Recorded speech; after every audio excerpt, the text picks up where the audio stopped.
mau siapkan diri kita untuk beribadah pada pagi hari ini. Kita masuk di dalam persiapan kita menyembah Dia. Terima kasih.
Shalom Bapak Ibu Saudara yang dikasihi Tuhan.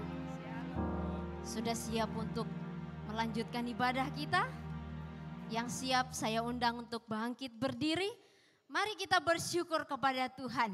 Kalau hari ini kita bisa beribadah, kita bisa memuji Tuhan, semua oleh karena kasih Tuhan. Mari dengan ucapan syukur, kita bersama-sama bersyukur. Bapa, kami mengucap syukur untuk kasih-Mu, untuk kebaikan-Mu atas setiap kami. Kalau hari ini kami boleh memuji Tuhan, mempunyai kesempatan untuk beribadah, kami sungguh bersyukur Tuhan. Terima kasih buat kekuatan yang Tuhan berikan. Terima kasih buat semangat yang Tuhan berikan. Biarlah lawatan-Mu Tuhan melawat setiap umat-Mu pada pagi hari ini. Dimanapun saat ini kami beribadah, sungguh Tuhan biarlah lawatan-Mu terjadi. Dalam nama Tuhan Yesus, jamahan Tuhan terjadi atas setiap kami. Yang lelah sungguh-sungguh Tuhan kuatkan. Yang lemah Tuhan kuatkan. Yang sakit Tuhan sembuhkan. Yang loyo Tuhan beri semangat yang baru. Dan Tuhan berikan kami sukacita untuk memuji-muji Tuhan. Di dalam nama Tuhan Yesus, yang bersyukur katakan amin. Haleluya, katakan haleluya. Mari kita memuji Tuhan dengan bertepuk tangan, memasuki gerbangnya dengan hati yang bersyukur. Memasuki gerbangnya dengan hati bersyukur, halamannya dengan pujian. Kataku hari ini hari buat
ia girangkanku itu berarti Tuhan Yesus yang memberikan sukacita. Amin.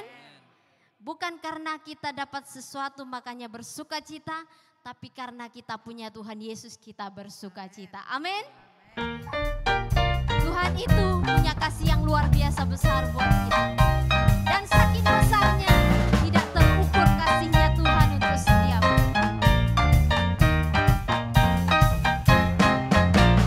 Tiada terukur besar kasih setiamu Tuhan. Panjang dan lebarnya melebihi lautan.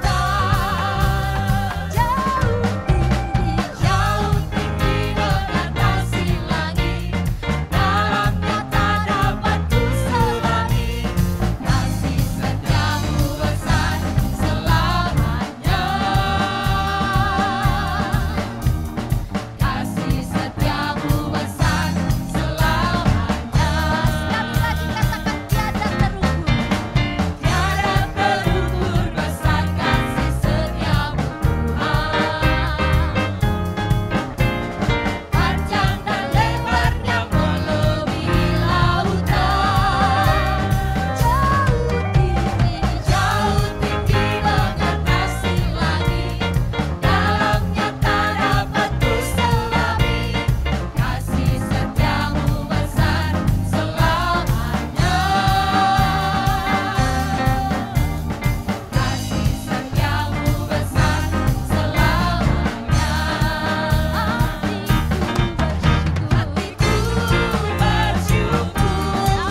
kita mau masuk lebih dalam untuk menyembah Dia.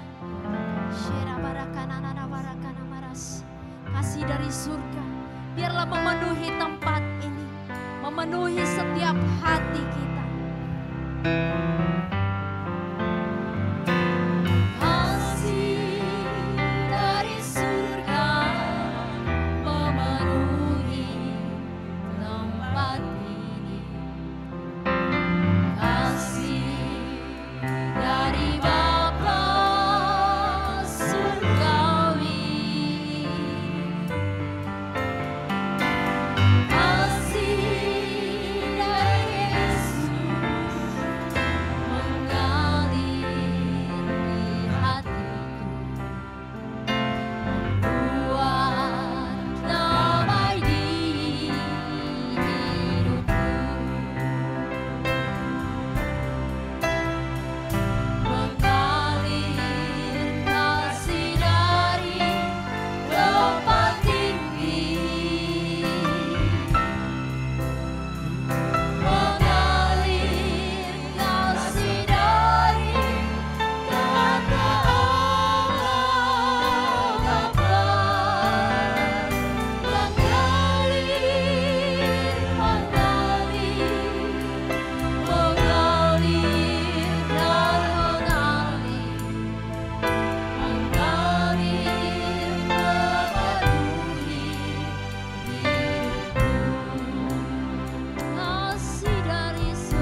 kuasa Roh Kudus mengalirlah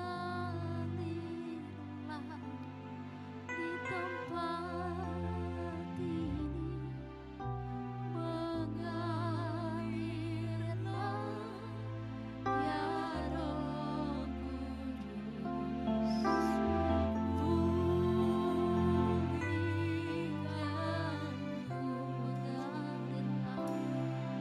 mengalirlah, kuasa Roh Kudus mengalirlah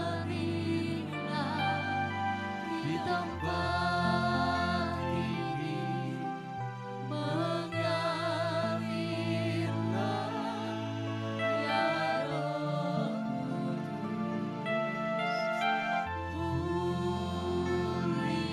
pulihkanku, mengalirlah, kuasa Roh Kudus mengalirlah di tempat ini, mengalirlah ya Roh Kudus, pulihkanku, sembuhkanku, sembuhkanku, bangkitkanku,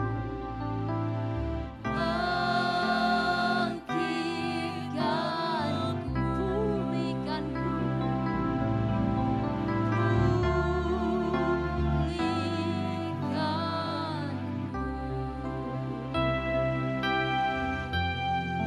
Terima kasih Tuhan. Kami percaya pemulihan hanya terjadi oleh karena kuasa Tuhan. Kami percaya kesembuhan pun bisa terjadi oleh karena kuasa Tuhan. Dan kebangkitan terjadi oleh karena kuasa Tuhan yang membangkitkan. Di dalam nama Tuhan Yesus, kami bersyukur Tuhan untuk hari ini. Kami siapkan hati kami untuk kami menerima firman-Mu. Biarlah firman-Mu Tuhan, Engkau berikan makna di dalam kehidupan kami. Kami boleh menerima firman-Mu dengan pengertian yang Roh Kudus berikan. Di dalam nama Tuhan Yesus, kami siap untuk menerima firman-Mu. Haleluya. Yang bersyukur katakan amin. Silakan duduk Bapak Ibu Saudara yang dikasihi Tuhan.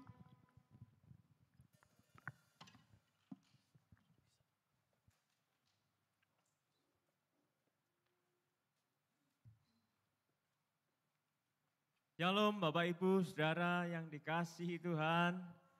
Shalom. Shalom buat Bapak Ibu Saudara yang ada di rumah-rumah. Mari kita datang pada Tuhan dengan penuh kehausan.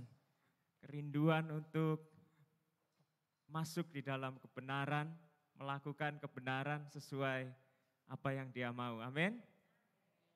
Saudara, saya lupa, nggak tahu mungkin tahun lalu atau beberapa bulan yang lalu, saya pernah menyaksikan seorang pendeta yang mengajarkan tentang iman dan keselamatan. Ini topik yang sangat mendasar dan tidak pernah habis dikupas. Ada perdebatan-perdebatan. Pendeta ini mengomentari pendeta yang lain. Lalu dia menegaskan, kalau orang percaya kepada Tuhan Yesus dengan sungguh-sungguh, dia pasti diselamatkan. Betul? Betul? Betul. Hanya dengan iman kita menerima keselamatan. Dan iman itu adalah anugerah, cuma-cuma, gratis. Tanpa kita melakukan apapun juga, kita diberi hak untuk menerima iman. Iman itu gratis dan iman itu yang menentukan keselamatan. Lalu ada seorang penanya, Bapak, saya permisi tanya, kalau ada seorang yang percaya kepada Tuhan Yesus, lalu dia melakukan dosa, setelah dia melakukan dosa, dia mati. Bagaimana Bapak? Masuk surga atau enggak? Sekarang saya bukan tanya kepada Bapak Pendeta, tetapi kepada jemaat. Masuk surga atau tidak? Orang sudah percaya Tuhan Yesus, sungguh-sungguh nih. Sungguh-sungguh, catat, garis bawahi, tebalkan, kasih stabilo. Sungguh-sungguh percaya kepada Tuhan Yesus. Sebelum mati, dia melakukan dosa. Si penanya bertanya, Bapak masuk surga enggak? Berdasarkan pengajaran yang penanya ini pernah terima, dia yakin masuk surga kan Pak? Kan dia percaya Tuhan Yesus. Kan Tuhan Yesus itu mati untuk segala dosa kita. Dosa yang pernah kita lakukan, dosa yang akan kita lakukan. Iya enggak? Segala dosa enggak, saudara? Segala dosa, betul. Nah ini pertanyaan. Sebelum mati, orang yang percaya kepada Tuhan Yesus sungguh-sungguh melakukan dosa. Ayo, Bapak Pendeta di YouTube sudah jawab. Sekarang Bapak Ibu yang di sini. Masuk surga enggak? Masuk surga enggak? Kita baca 2 ayat ya. 2 ayat. Nanti saudara bisa jawab.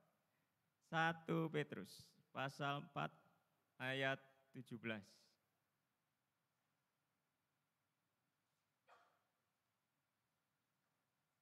1 Petrus pasal 4 ayat 17 dan 18.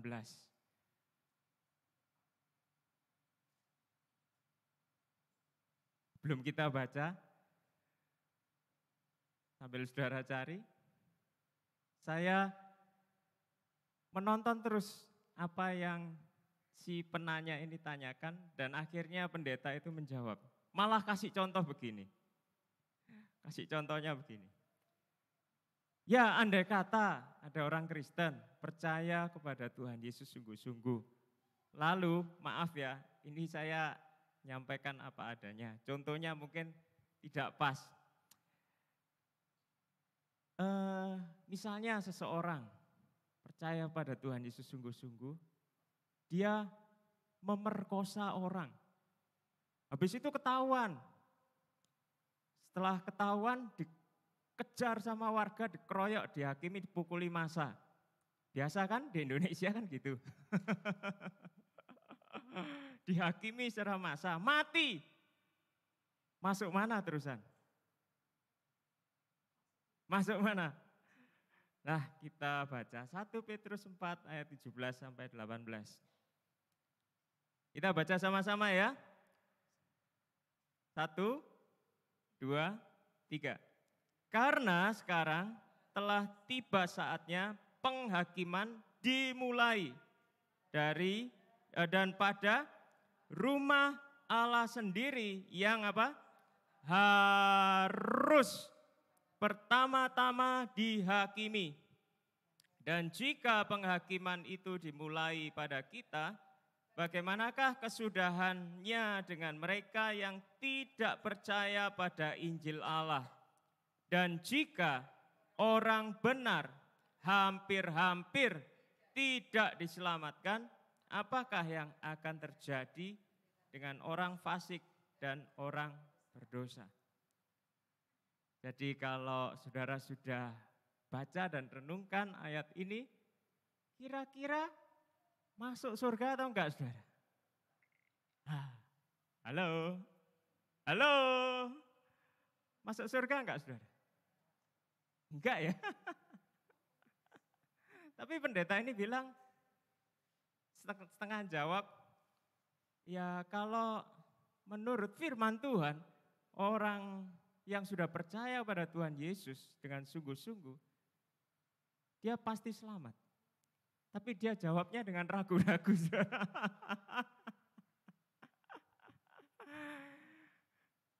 Mungkin dia pakai dasar Roma 10 ayat 9 dan 10. Saudara bisa buka Roma 10 ayat 9 dan 10.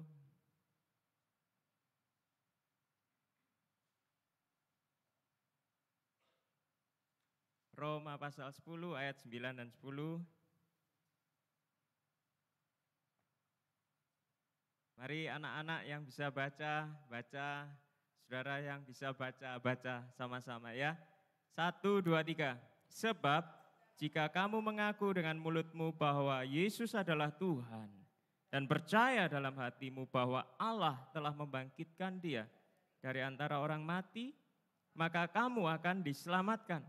Karena dengan hati orang percaya dan dibenarkan, dan dengan mulut orang mengaku dan diselamatkan. Maka berdasarkan firman Tuhan ini, orang itu ya harusnya selamat. Jawabannya begitu.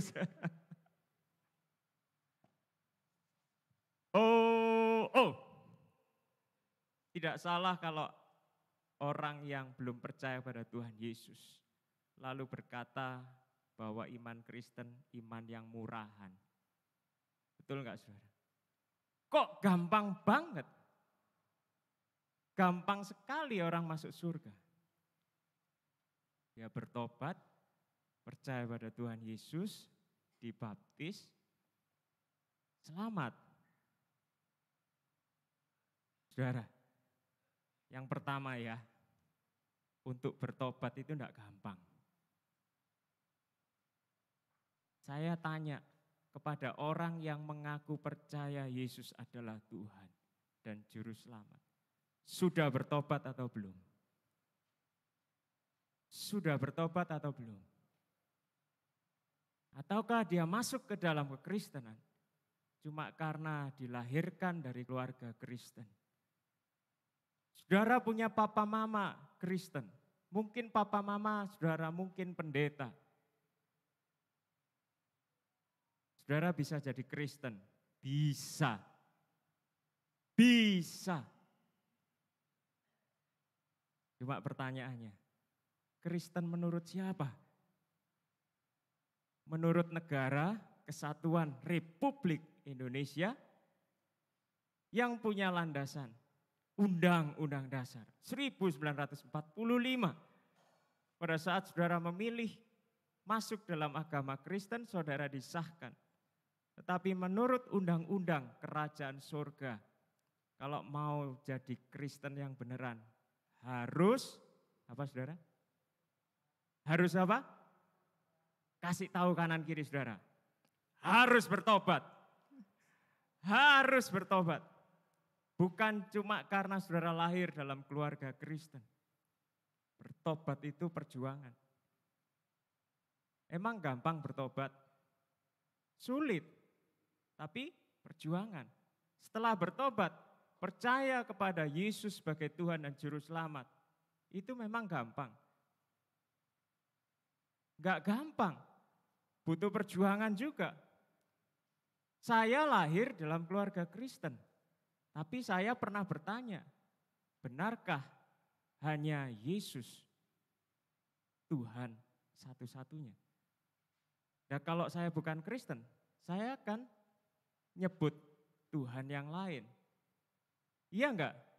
Saya bertanya-tanya, meskipun status saya Kristen. Untuk percaya bahwa Yesus adalah Tuhan yang hidup dan nyata, saya butuh proses. Saya percaya mungkin saudara yang di sini juga mengalami. Tahu Yesus adalah Tuhan dan Juru Selamat, lahirnya di mana coba? Lahirnya Yesus di mana coba? Bethlehem, bukan Jakarta. Iya enggak saudara? Jawaban saudara betul. Yesus matinya diapain coba? Iya, jawaban saudara betul. Yesus bukan mati karena kena penyakit, bukan. Jawaban saudara betul, saudara tahu siapa Yesus. Nah, saudara yang dikasihi Tuhan, kalau saudara bisa percaya kepada Tuhan Yesus. Itu anugerah yang luar biasa. Saudara sudah bertobat, percaya pada Tuhan Yesus, saudara mendapatkan iman. Saudara mendapatkan iman yang benar. Dan setelah saudara mempunyai iman yang benar, saudara masuk ke dalam lingkup rumah Allah. Di dalam terjemahan lain, rumah Allah disebut keluarga Allah. Sehingga kita disebut anak Allah. Dan firman Tuhan yang barusan kita baca berkata, karena sekarang telah tiba saatnya penghakiman dimulai. Dan pada rumah Allah sendiri dan pada keluarga Allah sendiri yang harus pertama-tama dihakimi. Dan jika penghakiman itu dimulai pada kita, bagaimana kesudahannya dengan mereka yang tidak percaya pada Injil Allah? Ayat 18 tadi kita baca. Dan jika orang benar hampir-hampir tidak diselamatkan. Loh, terus apa hubungannya iman dengan keselamatan? Bagaimana dengan Roma 10 ayat 9 dan 10? Apakah ada ayat yang salah? Tidak, saudara. Ayat-ayat ini sama.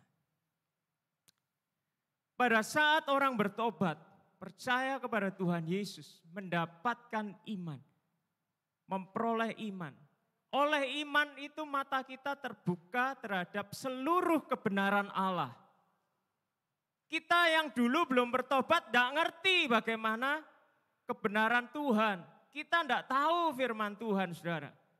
Tetapi setelah kita bertobat, mata kita terbuka. Kita punya iman yang sanggup membaca kehendak Allah.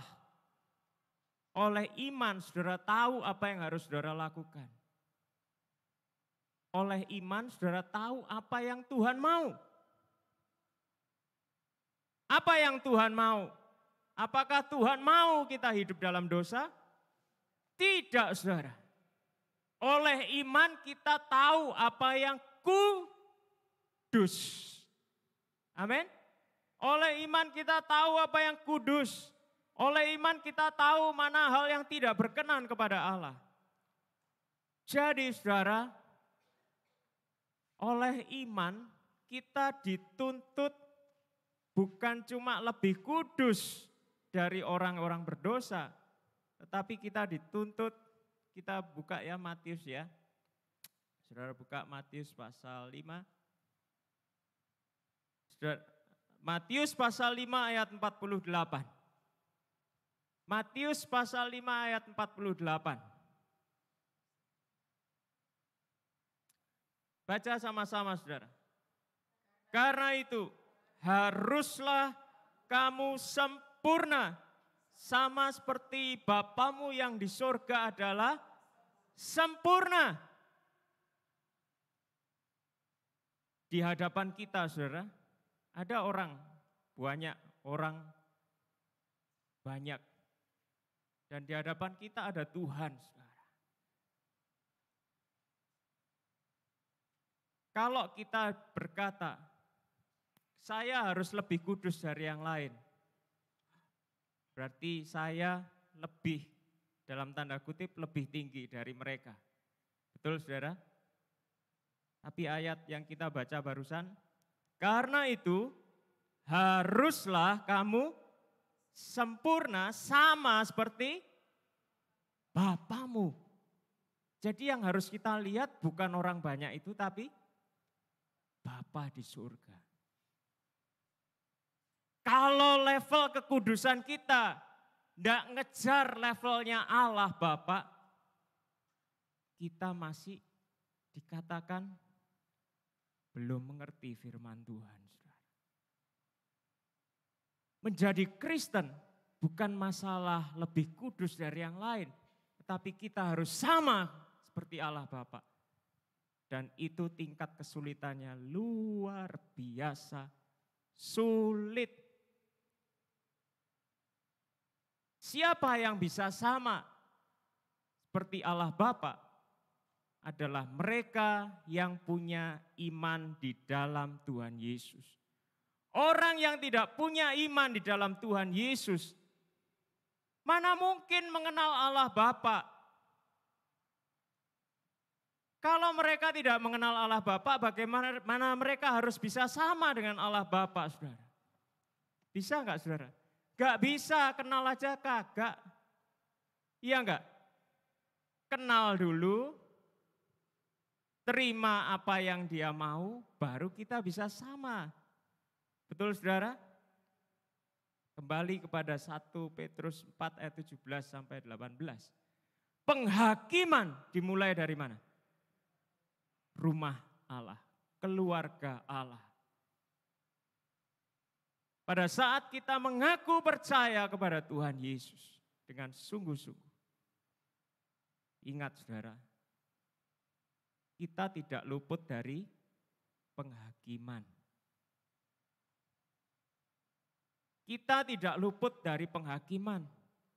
Saya dulu-dulu pernah mendengar kalau orang sudah percaya kepada Tuhan Yesus, pasti lolos di penghakiman.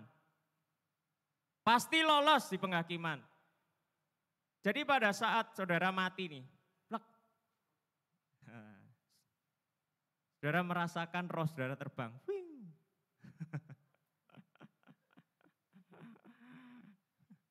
Saya enggak tahu model penghakimannya Tuhan. Cuma saya ilustrasikan sama deh dengan ruang sidang pengadilan di dunia. Saudara masuk dalam ruangan. Lalu dosa-dosa saudara dibacakan. Waktu umur 2 tahun. Wah, anak umur 2 tahun bisa berdosa? Bisa? Bisa? Wah, misalnya, sama-sama anak kecil. Temannya digigit sampai temannya berdarah, nangis. Dosa enggak, saudara? Saya enggak tahu deh. Ya, pokoknya misalnya itu dibacakan. Umur 4 tahun, curi makanan. Umur 5 tahun, bolos sekolah, alasan malas. Umur 6 tahun, dibacakan terus. Sampai usia meninggalnya misalnya, umur 80 tahun. Pada hari ini, jam sekian, korbannya ini dibacakan semua saudara. Stres gak saudara? Kalau semua kesalahan kita disebutkan di hadapan Tuhan. Lalu pada umur 30 tahun sudah pernah menyatakan diri percaya kepada Tuhan Yesus. Dan pada tanggal sekian dibaptis. Karena kamu sudah percaya kepada Tuhan Yesus dengan sungguh-sungguh, oke, dosamu dihapus, kamu masuk. Gitu saudara. Dosa-dosamu dari umur 2 tahun sampai 80 tahun dihapus, sudah bersih, kamu lolos. Begitu saudara. Nah, kalau pengadilan yang mungkin di dunia, saudara bisa nyogok. Iya enggak saudara? Saudara bisa nyogok. Saudara suap itu hakim. Saudara bilang, tolong supaya kasus ini tidak berlanjut sampai pada saya di penjara. Tolong supaya saya dilepaskan. Terus hakimnya bilang, diputuskan, dok. Kamu tidak bersalah. Wah, langsung sujud syukur di hadapan Tuhan Allah yang Maha Esa.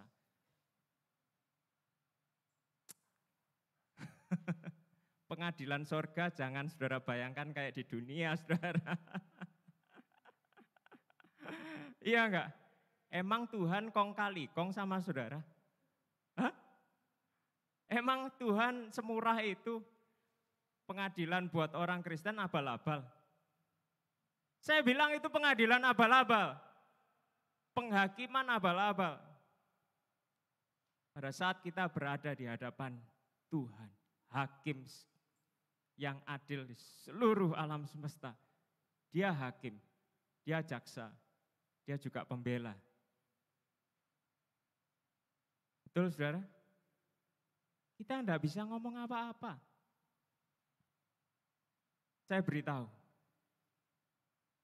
apa yang dimaksud penghakiman dimulai dari keluarga Allah. Pada saat kita bertemu dengan Tuhan, apa yang dia tanya? Kamu sudah bertobat? Bagus. Sudah percaya Yesus? Bagus. Sudah punya iman dalam Tuhan Yesus? Bagus. Imanmu sesuai enggak dengan firman Tuhan? Nah, kalau kayak gitu gimana, saudara? Kalau pertanyaan yang terakhir adalah, apakah imanmu sesuai dengan firman Tuhan? Bagaimana saudara? Yang tadi pendeta yang tadi di YouTube yang bilang, kalau pemerkosa itu habis memperkosa orang, terus dia dikejar oleh massa, dihakimi mati, pendeta itu bilang, ya dia masuk surga. Apakah, sayang sekali, saya pengen tanya kalau ketemu ya, saya mau tanya sama pendeta tersebut. Bapak pendeta, apakah iman orang itu, apakah perbuatan orang itu sesuai dengan imannya? Saya pengen tahu jawabannya. Pasti dia jawab, meskipun dia belum jawab. Pasti dia jawab, tidak sesuai. Lantas kalau tidak sesuai Bapak, apakah dia bisa masuk surga?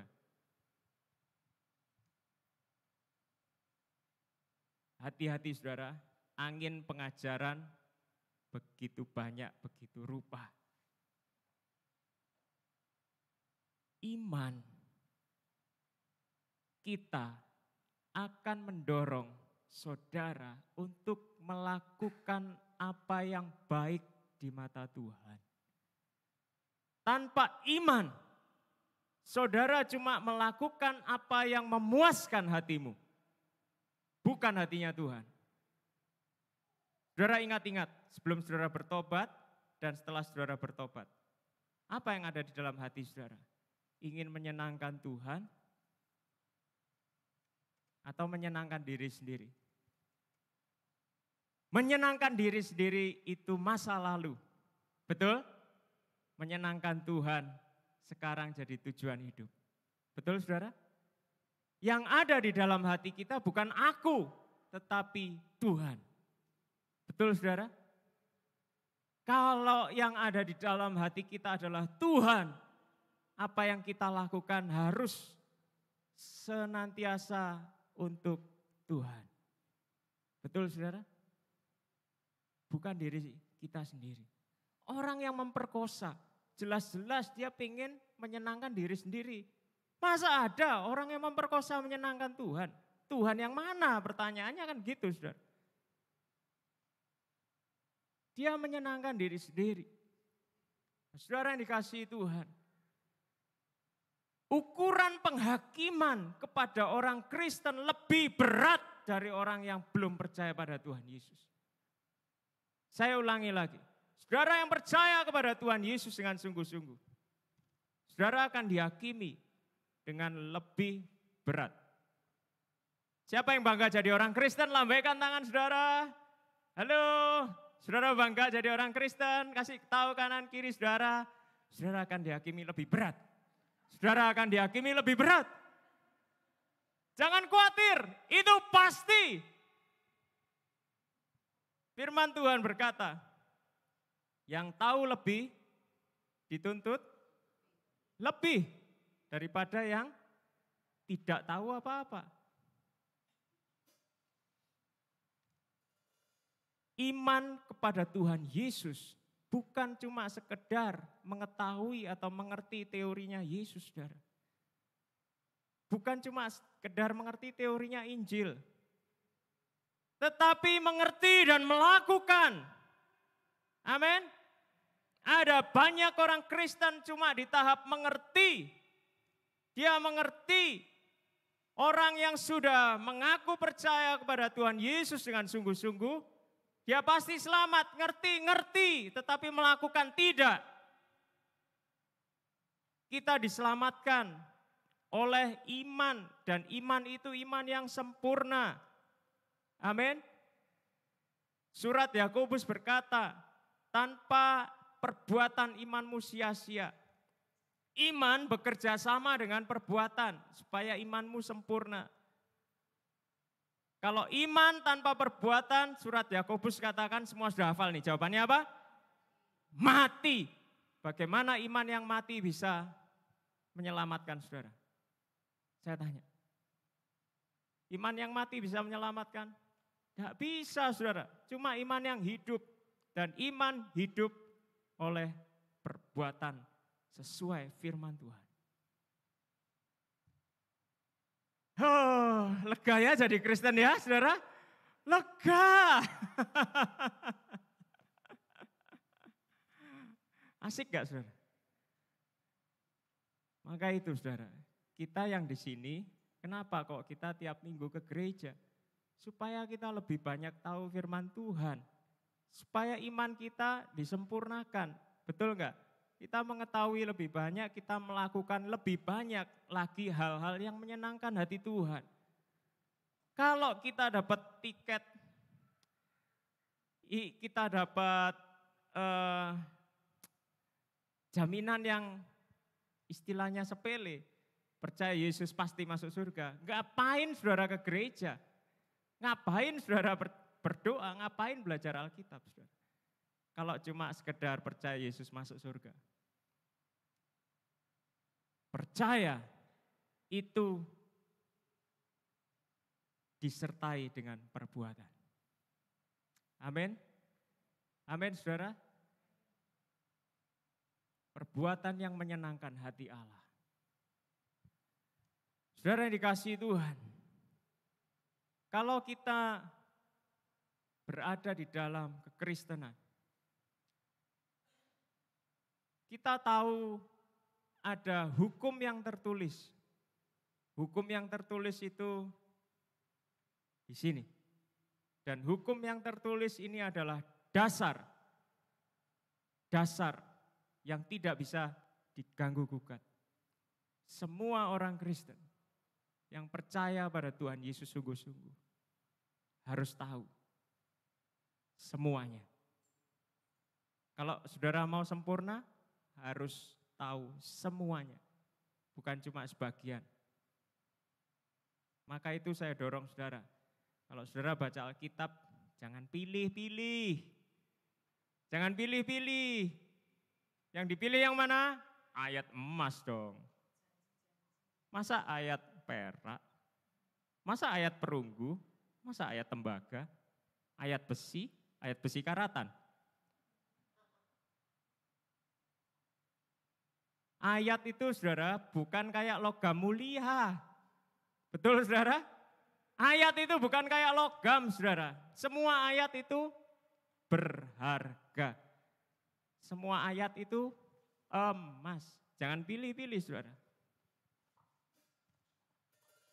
Saudara harus tahu seluruh kebenaran firman Tuhan. Amin. Apakah cukup sampai di situ saudara?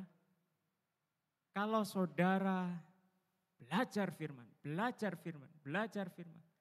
saudara pasti akan menemukan seperti yang Pendeta Hero sudah sampaikan, Roma 8 ayat 14. Roma pasal 8 ayat 14. Nah ini saudara pasti hafal, terlalu sering dibaca.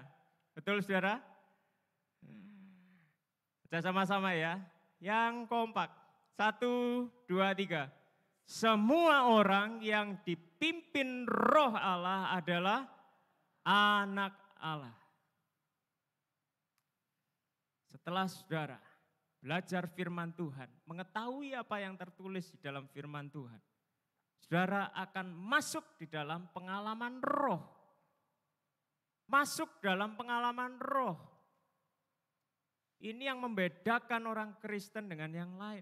Karena orang Kristen dipimpin oleh siapa? Saudara nggak berani nyebut. Dipimpin oleh siapa? Roh Allah. Siapakah Roh Allah itu? Dia adalah Tuhan yang Maha Kudus, pencipta langit dan bumi. Yang memimpin saudara ini nggak main-main loh saudara. Pada saat saudara hidup dipimpin oleh Roh Allah, saudara akan masuk dalam pengalaman-pengalaman rohani. Saya kasih contoh yang paling mudah. Kepada Yunus. Siapa yang tahu Yunus? Siapa yang tahu? Siapa yang ingat lagunya Yunus di perut? Pom pom pom, Yunus di perut. Pom pom pom. Karena dia, lupa semua. Karena dia, maka kenapa kok sampai Yunus masuk perut ikan, saudara? Kenapa kok sampai dia masuk perut ikan, saudara? Emang dia ingin mengadakan penelitian perut ikan bagaimana?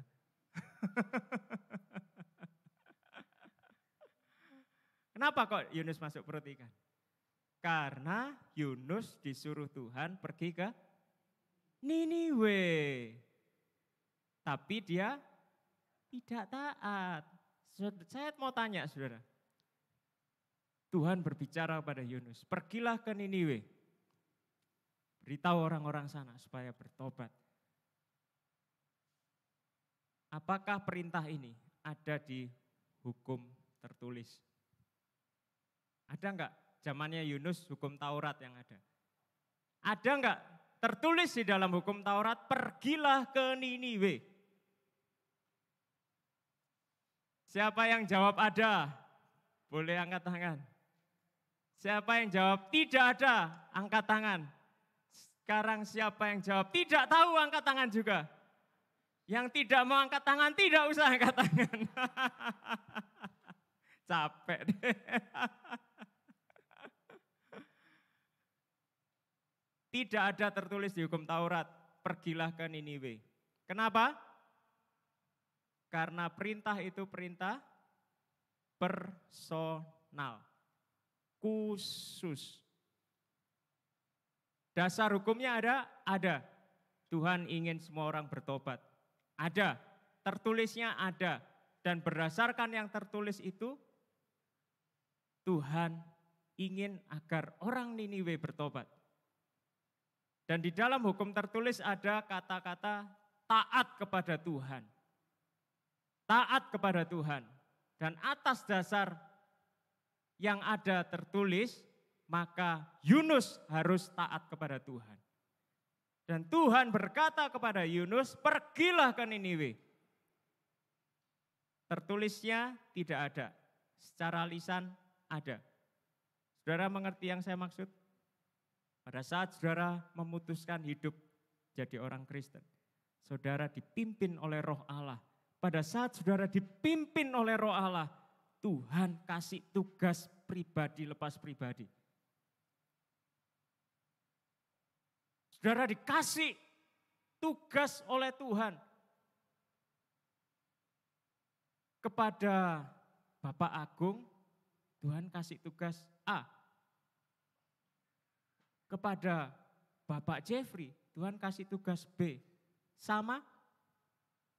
Belum tentu sama. Beda. Kepada masing-masing saudara, nama demi nama, Tuhan kasih tugas spesifik pada saudara. Yang tidak tertulis, tapi berdasarkan yang tertulis. Saudara paham di sini? Jadi ketaatan kita kepada Tuhan, taat kepada apa yang tertulis, dan taat kepada apa yang tidak tertulis. Tapi yang pasti yang tidak tertulis berdasarkan yang tertulis. Karena Tuhan tidak pernah keluar dari koridornya. Dan pada saat kita dihakimi, saudara, penghakiman kita berdasarkan apa yang tertulis dan juga apa yang tidak tertulis. Tambah asik ya jadi orang Kristen, saudara. Kasih tahu kanan kiri, saudara, asik ya jadi Kristen ya. Asik.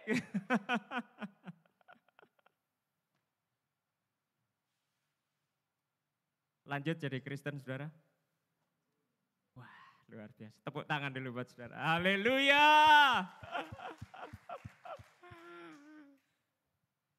Bagaimana dengan orang-orang Kristen yang hidupnya tidak dipimpin oleh Roh Allah? Bagaimana, saudara? Urusan Tuhan. Tapi buat saudara yang sudah tahu kebenaran, kita dituntut bukan cuma tahu apa yang tertulis, tapi kita dituntut untuk mencari kehendak Tuhan pada diri saudara masing-masing. Tuhan punya tugas yang spesifik pada saudara, yang orang lain mungkin tidak tahu. Urusan pribadi saudara dengan Tuhan. Masing-masing saudara. Dan ingat, Tuhan akan menghakimi kita. Dan saya mendorong saudara, mari kita melakukan apa yang Tuhan mau, bukan dengan rasa takut.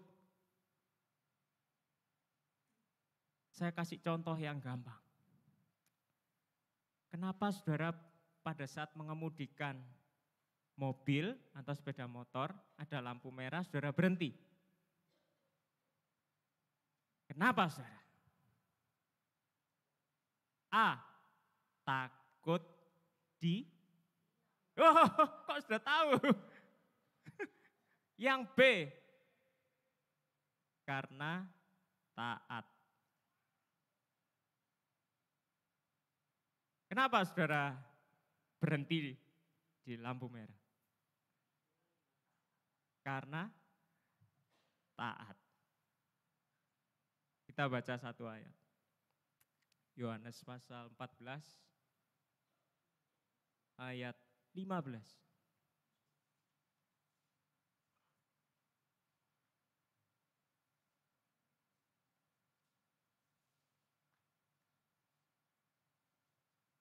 Kata orang umum, ayat yang paling membahagiakan adalah ayat penutup.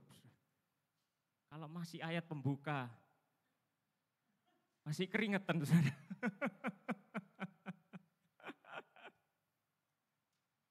Kita baca ayat penutup kita yang membahagiakan. Sama-sama baca, 1, 2, 3. Jikalau kamu mengasihi aku, kamu akan menuruti segala perintahku. Jika saudara mengasihi Tuhan, saudara dengan ringan hati, saudara melakukan apa yang Tuhan mau. Amin. Bukan dengan berat hati, bukan karena takut masuk neraka, saudara. Bahkan bukan juga pengen masuk surga. Tapi satu alasan. Alasannya apa, saudara? Mengasihi Tuhan. Aku mengasihi Engkau, Yesus, dengan segenap hatiku. Aku mengasihi Engkau, Yesus, dengan segenap jiwaku. Ku renungkan firman-Mu siang dan malam, ku pegang perintah-Mu dan ku lakukan. Engkau tahu ya Tuhan, tujuan hidupku hanyalah untuk menyenangkan hati.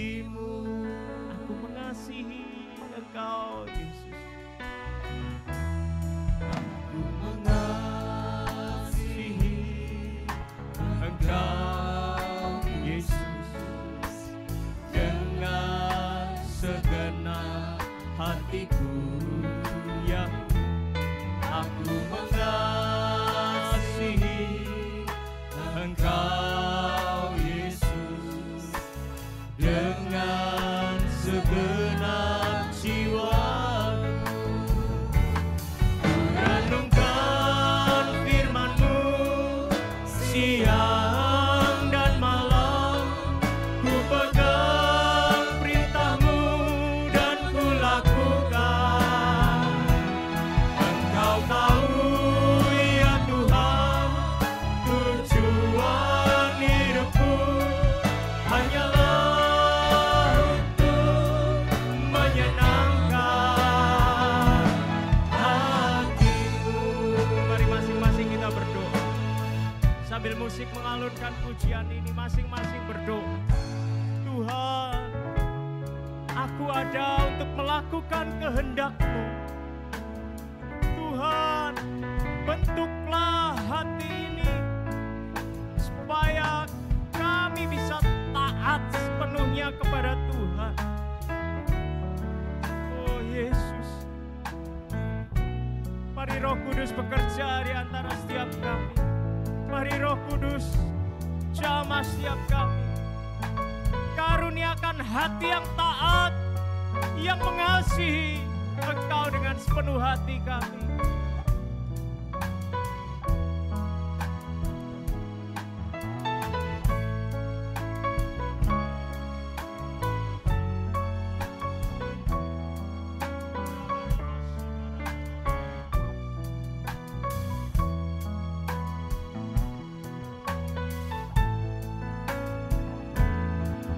Renungkan firman-Mu siang dan malam, ku pegang perintah-Mu dan ku lakukan. Engkau tahu ya Tuhan, tujuan hidupku hanyalah untuk menyenangkan hati-Mu. Kami renungkan firman-Mu ya Tuhan, siang dan malam. Kami mau pegang perintah-Mu ya Tuhan, dan kami lakukan. Kau tahu ya Tuhan, tujuan hidup kami hanyalah untuk menyenangkan hati-Mu.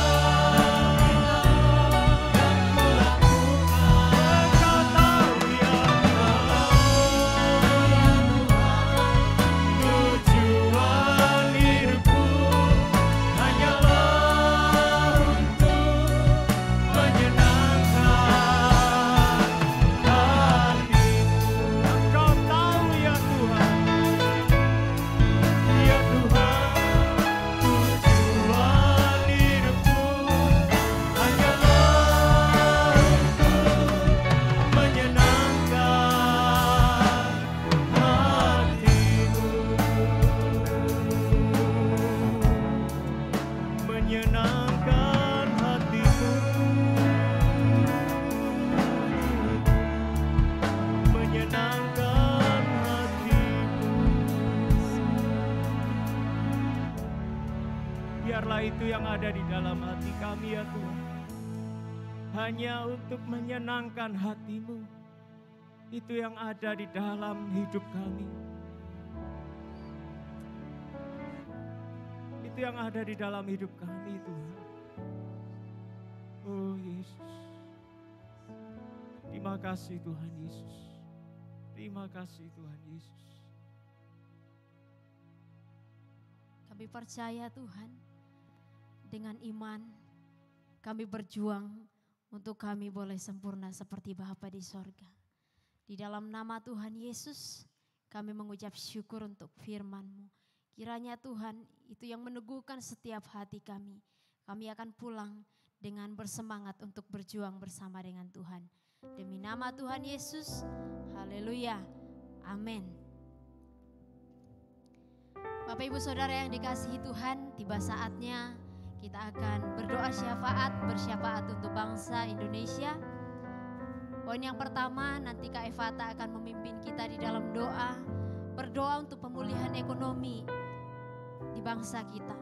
Kemudian poin yang kedua, Kak Roslin akan memimpin kita di dalam doa, berdoa untuk para pemerintah kita, supaya mereka memiliki hati yang sepakat sehati untuk memimpin mengarahkan bangsa ini untuk kita mengalami Indonesia yang lebih baik. Bapak Ibu Saudara yang dikasihi Tuhan, dan yang terakhir kita akan berdoa khusus untuk Kota Malang. Kita akan memberkati kota kita. Biarlah aliran berkat terjadi atas Kota Malang, damai sejahtera terjadi atas Kota Malang, dan Kota Malang menjadi berkat atas kota-kota yang lain. Kita percaya hal itu bisa terjadi. Mari kita berdoa syafaat. Silakan Kak Evata akan memimpin terlebih dahulu. Kami percaya Tuhan, negara kami ada dalam lindungan tangan-Mu. Kami percaya Tuhan, tangan-Mu ada pada bangsa kami. Kami berdoa ya Tuhan untuk pemulihan ekonomi bangsa kami tercinta. Kami percaya Engkau bekerja di tengah-tengah pemulihan ini Tuhan. Sekalipun mungkin kami merasakan kondisi saat ini sulit, kami tetap percaya bahwa Engkau terus bekerja, Engkau terus memulihkan perekonomian bangsa kami. Tuhan, Engkau memberkati seluruh pemegang kebijakan Tuhan. Engkau memberikan hikmat kebijaksanaan. Semua yang diputuskan, semua yang dipikirkan itu untuk kebaikan rakyat ini. Tuhan, kami berdoa Tuhan agar setiap masyarakat Engkau berikan kesanggupan untuk memenuhi segala kebutuhannya. Segala yang mereka perlukan Tuhan, Engkau berikan kecukupan. Kami juga berdoa untuk seluruh pelaku usaha, kami semua yang bekerja, kami semua yang berusaha. Engkau Tuhan yang memberkati tangan kami, Engkau berikan kerajinan, Engkau berikan ketekunan, Engkau berikan keberhasilan. Terima kasih ya Tuhan, kami percaya tangan-Mu terus menuntun bangsa kami. Kami percaya ekonomi bangsa kami tetap stabil, karena ada Engkau yang turut campur tangan. Terima kasih ya Tuhan, haleluya, amin. Bapak, pada kesempatan hari ini kami juga jemaat-Mu di tempat ini berdoa untuk pemerintah kami. Kami tahu mereka-mereka yang duduk di dalam pemerintahan itu adalah karena seizin Tuhan. Maka pada saat ini Tuhan kami berdoa agar Bapak Presiden kami, Wakil Presiden kami bersama dengan para menteri diberkati oleh Tuhan. Berikanlah kepada mereka roh yang takut akan Tuhan, dan tolonglah mereka sehingga mereka diberikan hikmat oleh Tuhan untuk mereka boleh mengelola segala sesuatu yang harus mereka kelola dengan penuh tanggung jawab terhadap Tuhan. Dan kami percaya apa yang mereka kerjakan boleh membawa berkat bagi seluruh rakyat Indonesia. Bapa, berkatilah Bapak Presiden kami dan wakil secara khusus di dalam masa periode pemerintahan mereka yang terakhir. Tuhan, kami percaya ada begitu banyak yang telah mereka kerjakan demi kemajuan Indonesia. Kami mengucap syukur untuk semua itu, dan kami berdoa untuk rancangan-rancangan yang belum terpenuhi atau yang belum diselesaikan. Maka biarlah di periode terakhir pemerintahan mereka boleh menyelesaikannya dengan sempurna. Dan kami akan melihat sungguh Indonesia maju. Bapa, kami berdoa supaya Bapak Presiden, Wakil Presiden dan Menteri dan para menterinya mereka boleh bekerja sama, punya kesatuan hati, satu hati untuk membawa Indonesia kepada Indonesia yang lebih baik. Tuhan, terima kasih, mohon perlindungan-Mu untuk mereka semua. Berikanlah kesehatan kepada mereka dan kekuatan. Setiap hari mereka harus bekerja keras, dan biarlah segala yang mereka kerjakan diberkati oleh Tuhan. Terima kasih Bapa, dan kami berdoa seluruh masyarakat Indonesia menikmati hasil kerja mereka. Dalam nama Tuhan Yesus kami berdoa. Haleluya. Amin. Mari sama-sama saudaraku kita mengangkat tangan memberkati Kota Malang. Bapa, kami mengucap syukur kalau Tuhan tempatkan setiap kami berada di Kota Malang. Terima kasih Tuhan untuk kasih-Mu, untuk rencana-Mu atas setiap kami. Tuhan, kami mengarahkan tangan kami dan memberkati kota kami yang kami kasihi ini. Di dalam nama Tuhan Yesus berkatakan mengalir atas Kota Malang. Damai sejahtera Tuhan ada pada setiap warga Kota Malang dalam nama Tuhan Yesus. Masyarakat yang ada di tempat ini sungguh-sungguh merasakan bahwa Tuhanlah yang membuat kami hidup. Tuhanlah yang memberi berkat atas setiap kami. Di dalam nama Tuhan Yesus, kota kami menjadi kota yang mengalami damai sejahtera. Ada keamanan di kota kami. Dalam nama Tuhan Yesus, pertobatan terjadi atas kota kami, atas masyarakat di kota ini. Terima kasih Tuhan buat pendoa-pendoa yang selalu setia dan bersemangat untuk terus berdoa atas kota kami Tuhan. Tuhan, kiranya Engkau memberikan api itu terus berkobar-kobar di dalam setiap hati mereka. Mereka yang selalu berdoa atas kota kami Tuhan. Engkau mendengarkan seruan setiap mereka Tuhan. Setiap jerikan hati mereka Tuhan. Engkau mendengarkan Tuhan. Kami percaya Tuhan mereka sedang berdoa untuk kesejahteraan kota kami, untuk kebahagiaan masyarakat di kota ini Tuhan. Kami percaya Tuhan Engkau Tuhan akan menunjukkan bahwa Kota Malang adalah kota yang diberkati. Orang-orangnya adalah orang-orang yang baik, orang-orang yang ramah, sehingga menjadi contoh bagi kota-kota yang lain. Tuhan, kami bersyukur kami berada di tempat ini, di Kota Malang ini. Tolong kami semua yang berdoa pada hari ini, kami juga bisa menjadi berkat untuk orang lain. Tuhan, kiranya Engkau juga mengalirkan berkat-Mu atas Indonesia. Kami percaya Tuhan, Engkau membentuk Indonesia oleh karena Engkau mengasihi Indonesia. Biarlah Tuhan berkat-Mu tercurah atas Indonesia. Demi nama Tuhan Yesus kami mengucap syukur. Haleluya. Amin. Bapak Ibu Saudaraku yang dikasihi Tuhan, mari kita siapkan persembahan kita. Bagi saudara yang mengikuti ibadah ini secara online, saudara boleh memberikan persembahan melalui rekening GBI Emmanuel Revival Center. Mari kita berdoa, silakan Kak Linda akan memimpin kita di dalam doa. Tuhan Yesus yang baik, kami ucap syukur untuk setiap berkat yang Tuhan berikan kepada kami. Tuhan, pada saat ini kami mau memberikan persembahan ini kepada Engkau Tuhan sebagai rasa ucapan syukur kami kepada Engkau Tuhan. Biarlah Engkau Tuhan yang menguduskan persembahan kami, dalam nama Yesus kami memberi dengan sukacita. Haleluya. Amin. Bila tempat kesalahan dari hidupmu, bila putus asa dan hati lesu, berkat Tuhan satu-satu hitunglah, kau niscaya kagum oleh kasih-Nya. Berkat Tuhan mari hitunglah, kau kan kagum oleh kasih-Nya. Berkat Tuhan mari hitunglah, kau niscaya kagum oleh kasih-Nya.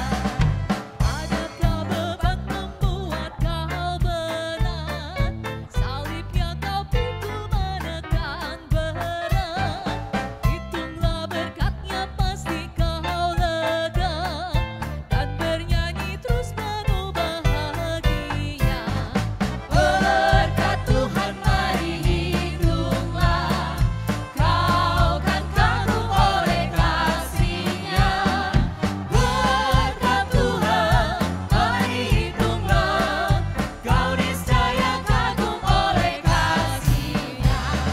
Berkat Tuhan mari hitunglah, kau kan kagum oleh kasih-Nya. Berkat Tuhan mari hitunglah, kau niscaya kagum oleh kasih-Nya. Kau niscaya kagum oleh kasih-Nya. Haleluya. Saudaraku yang dikasihi Tuhan, yang berulang tahun di sepanjang 1 minggu yang lalu hingga hari ini, kami mau berdoa buat saudara. Silahkan boleh berdiri di tempat masing-masing. Saudara yang berulang tahun ataupun merayakan ulang tahun pernikahan, kami akan berdoa buat saudara. Selamat ulang tahun.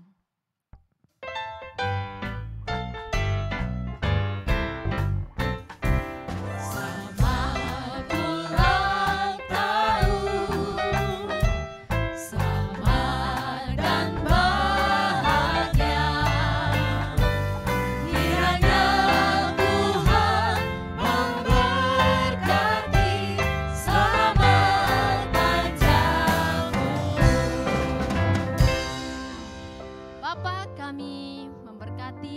saudara-saudara kami yang merayakan ulang tahun di sepanjang minggu ini, juga mereka yang merayakan ulang tahun pernikahan. Kiranya Tuhan Engkau memberkati mereka, apa yang mereka kerjakan sungguh-sungguh Engkau Tuhan yang membuat berhasil. Di dalam nama Tuhan Yesus, biarlah Tuhan kekuatan dan kesehatan Tuhan berikan untuk setiap mereka Bapa. Di dalam nama Tuhan Yesus, berkat Tuhan berikan atas keluarga mereka masing-masing. Tuhan, kami mohon kepadamu, Engkau membawa mereka Tuhan, makin hari makin mendekat kepadamu. Makin hari makin berjalan di dalam rencanamu Tuhan. Kami percaya keselamatan seutuhnya mereka boleh pegang di dalam hidup mereka. Karena di dalam Yesus ada jaminan keselamatan. Biarlah setiap hari saudara-saudara kami ini semakin hari semakin berjalan bersama dengan Tuhan Yesus. Di dalam nama Yesus kami memberkati mereka. Haleluya. Amin. Selamat ulang tahun, Tuhan Yesus memberkati. Mari Bapak Ibu Saudara yang dikasihi Tuhan, saya undang untuk semuanya bangkit berdiri. Mari kita siapkan hati kita. Kita mau menerima berkat Tuhan.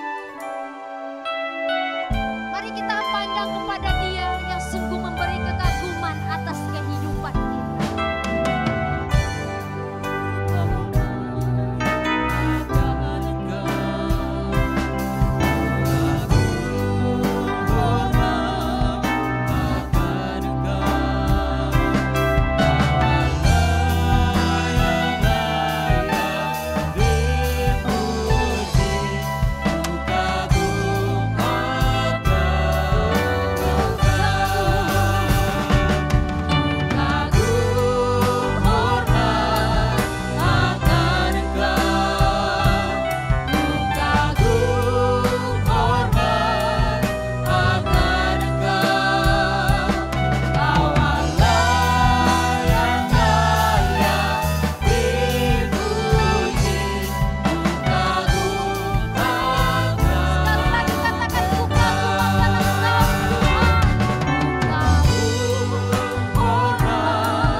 pengagum Allah, biarlah Tuhan sendiri memenuhi saudara dengan roh-Nya yang memampukan saudara untuk hidup sesuai dengan pimpinan Tuhan. Kiranya Allah yang membuka mata hatimu, Allah yang membuka telinga rohmu, sehingga engkau semakin mendengar, semakin melihat Dia. Kau merasakan kehadirannya setiap hari. Dan hatimu dipenuhi dengan gairah untuk melakukan firman Tuhan. Diberkatilah saudara. Dalam nama Bapa, Putra, dan Roh Kudus. Amin.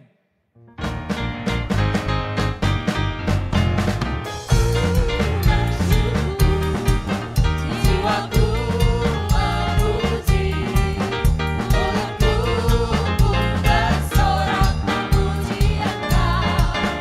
Yesus, ajaib perbuatanmu, besar anugerahmu, takkan berhenti ku memuji namamu.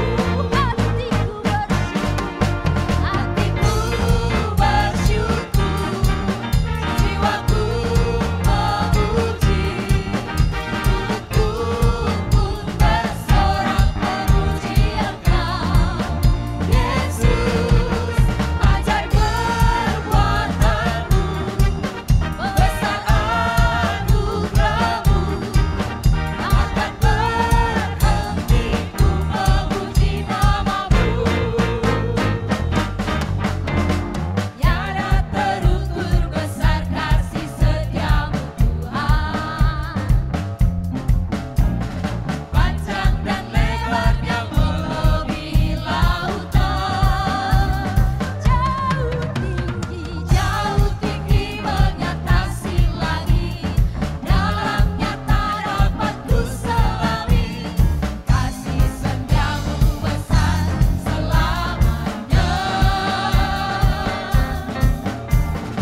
Selamat hari Minggu, Tuhan Yesus memberkati.